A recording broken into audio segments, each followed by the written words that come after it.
नमस्कार, मैं हूं आपके साथ रंजना रावत और आप देख रहे हैं जोहार झारखंड। चलिए बुलेटिन की शुरुआत करते हैं। झारखंड में सीएम हेमंत सोरेन के विधायक प्रतिनिधि पंकज मिश्रा पर दलित की जमीन पर कब्जे के आरोप लगे हैं। इसे लेकर पूर्व मंत्री अमर बावरी ने राज्यपाल से मुलाकात की और दलितों के लिए न्याय की गुहार लगाई।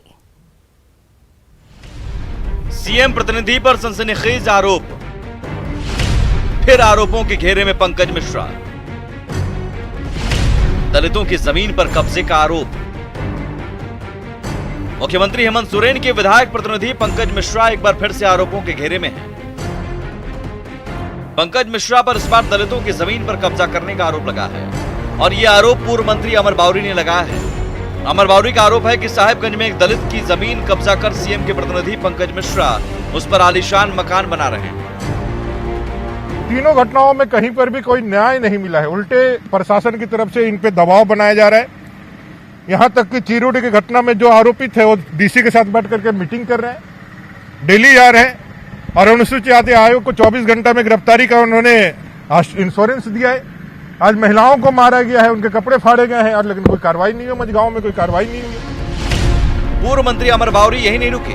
उन्होंने साफ शब्दों में कहा कि हेमंत सरकार में राज्य भर में दलितों पर अत्याचार हो रहा है। चाईबासा और जामताड़ा में भी दलितों का शोषण हुआ है। अब जरा कुछ उन दलित पीड़ितों के भी दर्द जान लीजिए जिनके जमीन पर कब्जा के लिए उनके साथ खुलेआम मारपीट तक की गई।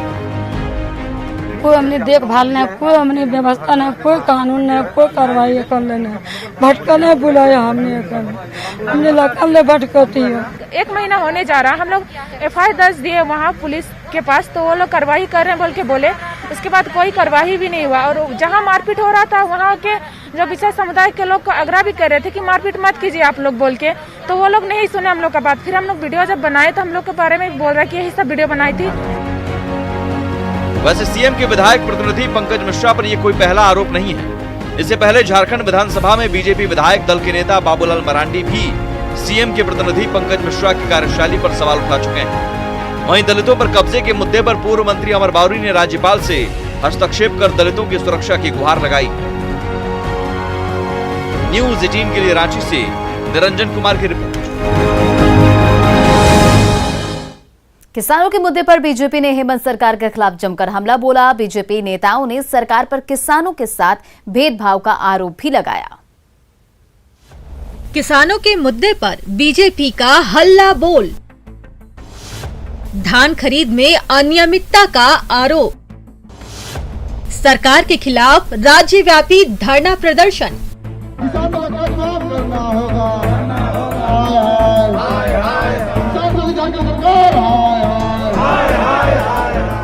झारखंड बीजेपी ने किसानों के मुद्दे पर हेमंत सरकार के खिलाफ जमकर हमला बोला। राज्य में धान खरीद में अनियमितता और किसानों के बकाया राशि नहीं देने को लेकर बीजेपी नेताओं और कार्यकर्ताओं ने राज्य भर में धरना प्रदर्शन किया और सरकार के खिलाफ जमकर अपनी भड़ास निकाली। राजधानी रांची सहित पूरे राज्य में बीजेपी नेताओं ने धरना दिया और किसानों के हक में आवाज बुलंद की। रांची में धरना पर बैठे बीजेपी के प्रदेश अध्यक्ष दीपक प्रकाश ने हेमंत सरकार पर किसानों के साथ भेदभाव का आरोप लगाया। झारखंड की सरकार, हेमंत सोरेन जी की सरकार, किसान विरोधी सरकार, किसानों को दमन करने वाली सरकार और किसानों के भविष्य के साथ खिलवाड़ करने वाली सरकार है। किसानों ने अपने अन्न को बेचने का काम किया था नवंबर में, लेकिन आज तक वो सरकार वो राशि का भुगतान नहीं किया है। ऐसे कई किसानों के घर में आज भी धान पिछले वर्ष का उत्पादित आज सड़ रहे हैं, लेकिन सरकार सोई हुई है। बीजेपी के राज्यव्यापी प्रदर्शन में बीजेपी कार्यकर्ताओं और नेताओं के साथ बड़ी संख्या में किसान भी शामिल हुए। सभी ने एक सुर में हेमंत सरकार को किसान और महिला विरोधी बताया। धान बेचे हैं वो पूरा ब्लॉक के माध्यम से ही बेचे हैं और आज हम ना खुद जो डीसी ऑफिस में जो कार्यालय है उसमें हम और मेरी एक और सहेली है सावित्री देवी, वो भी बेची थी। तो दोनों मिल के हम लोग वहाँ पर जाके पता करने वाले हैं कि क्यों नहीं हम लोग का अकाउंट में पैसा आ रहा है। झारखंड सरकार तो ऐसे भी महिला विरोधी है। 1 रुपया का रजिस्ट्रेशन भी बंद कर दिया, जो होता था जमीन रजिस्ट्री वो भी बंद कर दिया। खेत में धान बीमा 2 साल करवाए, दोनों साल का बीमा में पैसा अभी तक नहीं आया। किसानों के मुद्दे पर राज्य भर में सड़कों पर उतरी बीजेपी ने झारखंड सरकार पर किसानों के साथ सौतेला व्यवहार का आरोप लगाया। साथ ही किसानों के फसलों की उचित दाम और धान खरीद में कोताही को लेकर सरकार के खिलाफ जमकर निशाना साधा। न्यूज़ 18 के लिए रांची से निरंजन कुमार की रिपोर्ट। और किसानों के मुद्दे पर घाटशिला के डुमरिया ब्लॉक में भी बीजेपी ने प्रदर्शन किया। बीजेपी ने राज्यसभा सांसद समीर उरांव समेत बीजेपी के कई नेता और कार्यकर्ताओं ने धरना दिया। बीजेपी ने बीहड़ इलाके में किसानों के खेत में धरना प्रदर्शन किया। बीजेपी ने हेमंत सरकार पर किसानों को धोखा देने का आरोप लगाया है। वो साहूकार और महाजन के शरण में जाना पड़ रहा है। इसीलिए भारतीय जनता पार्टी आज किसानों के हित और किसान पर हो रहे अन्याय के विरोध में आज हम लोग ने भारतीय जनता पार्टी ने ये डुमरिया नहीं बल्कि पूरे हर मंडल में, पूरे झारखंड प्रदेश में ये एक सांकेतिक आंदोलन किसान के खेतों से हम लोग ने प्रारंभ किया है। और आने वाला समय में अगर सरकार की कान में अगर जू नहीं रेंगती है और किसान की अविलंब भुगतान नहीं करता है उसका बेचा हुआ धान का, तो आने वाला समय में इस किसान को लेकर के भारतीय जनता पार्टी आज तो खेत से प्रारंभ किया है। धान खरीद के पैसों के भुगतान को लेकर बीजेपी के राज्यव्यापी प्रदर्शन पर जेएमएम ने तंज कसा है। जेएमएम के केंद्रीय महासचिव सुप्रिया भट्टाचार्य ने इसे राजनीतिक नौटंकी करार दिया है।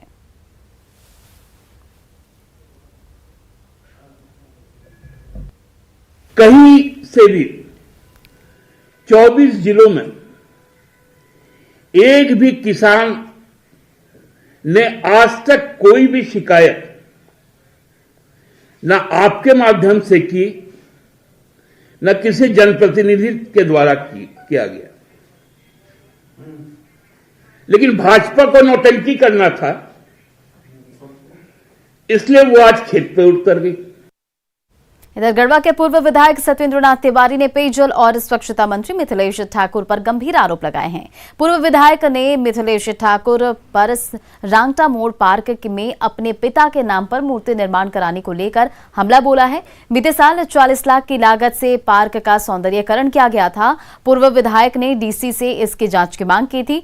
साथ ही राज्यपाल को इस बाबत ज्ञापन भी सौंपा है। 4 तारीख को क्या किया, वहाँ एक शिलान्यास किया। शिलान्यास करके उनका कहना है कि हमारे पिताजी फ्रीडम फाइटर थे, उनके नाम पर यहाँ स्टैचू लगेगा। और विदाउट परमिशन, न डीसी से उन्होंने परमिशन लिया, न नगर बोर्ड के बैठक में वो प्रस्ताव आया, न पारित हुआ। और अपने मनमर्जी जेसीबी ले जा करके पूरे पार्क को उन्होंने डिसमेंटल कर दिया। अभी हमें लगता है कि 1.5 साल हुआ होगा, 40 लाख रुपया के लागत से उसका सुंदरीकरण हुआ था। सारा डिसमेंटल करके और अपने पिताजी फ्रीडम फाइटर उनके नाम पर स्टैचू लगाने की पूरी तैयारी शुरू कर दी गई। सबसे मुख्य मांग हम लोग को जो आज रहा महामहिम राज्यपाल जी के पास कि वैसे संवैधानिक पद पर बैठे हुए मंत्री को अविलंब बर्खास्त करिए। और एक बड़ी खबर रांची से, झारखंड में त्रिस्तरीय पंचायत चुनाव को लेकर तैयारी तेज हो गई है। राज्य निर्वाचन आयोग ने तैयारियां शुरू कर दी है और नवंबर-दिसंबर में पंचायत चुनाव हो सकता है। 3 जुलाई तक सभी डीसी से इसे लेकर रिपोर्ट मांगी गई है। आरक्षण और आवंटन से संबंधित रिपोर्ट मांगी गई है। तो आपको बता दें कि रांची से बड़ी खबर, झारखंड में त्रिस्तरीय पंचायत चुनाव को लेकर तैयारियां तेज हो गई है। राज्य निर्वाचन आयोग ने इसकी तैयारी शुरू कर दी है और नवंबर-दिसंबर में पंचायत चुनाव हो सकता है। 3 जुलाई तक सभी डीसी से इसे लेकर रिपोर्ट मांगी गई है और आरक्षण और आवंटन से संबंधित रिपोर्ट मांगी गई है। वहीं हजारीबाग के कटकमसांडी में पिचरी गांव से शर्मसार करने वाली खबर है, जहां एक महिला पर डायन का आरोप लगाकर उसके साथ मारपीट की गई। उसके बाद महापंचायत ने महिला को दोषी ठहराते हुए 10,000 रुपए का जुर्माना देने की बात कही। पैसे नहीं दिए जाने पर 100 बार कान पकड़कर उठक बैठक कराई गई। महिला की प्रताड़ना का ये वीडियो सोशल मीडिया पर वायरल हो रहा है। पीड़ित की शिकायत पर पुलिस ने 15 लोगों के खिलाफ 15 लोगों पर नामजद प्राथमिकी दर्ज की है और प्राथमिकी में महिला मंडल के सदस्यों को भी आरोपी बनाया गया है। महिला ने प्रशासन से न्याय की गुहार लगाई है। झारखंड के खूंटी का चुड़दाग गांव वैक्सीनेशन के मामले में राज्य भर में पहले नंबर पर है। कुछ दिन पहले तक झारखंड के ग्रामीण इलाकों में वैक्सीनेशन की टीम के साथ मारपीट और विरोध लगातार घटनाएं सामने आ रही थी, लेकिन गांव के अंदर पाहन, बानकी, मुंडा, ग्राम प्रधान और पारा शिक्षकों की जागरूकता अभियान ने लोगों की सोच बदल दी है। अब चुड़दाग के ग्रामीणों में वैक्सीनेशन के फायदे बताते नहीं थक रहे हैं।